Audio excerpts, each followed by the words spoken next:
حضرت محمد صلی اللہ علیہ وآلہ وسلم کا ارشاد مبارک انسان کا ہر حصہ زمین کھا جاتی ہے سوائے ریڑھ کی ہڈی کے، اسی سے وہ پیدا ہوا اور اسی سے دوبارہ زندہ کیا جائے گا۔ صحیح مسلم 2955۔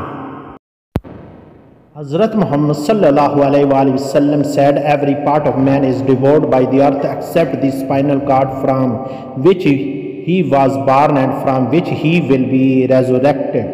صحیح مسلم 2955۔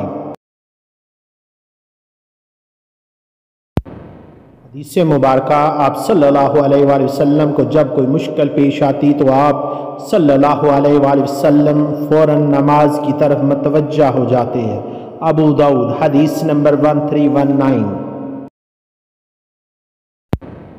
When you sallallahu alayhi wasallam had a problem, you sallallahu alayhi wasallam would immediately turn to prayer۔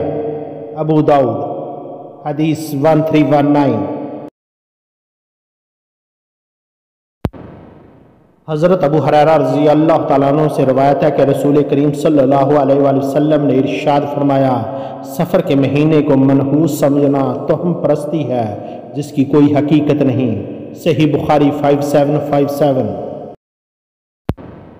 It is narrated on the authority of Abu Hurairah that the Holy Prophet sallallahu alaihi wasallam said, to consider the month of Safar as ominous is a superstition which has no reality۔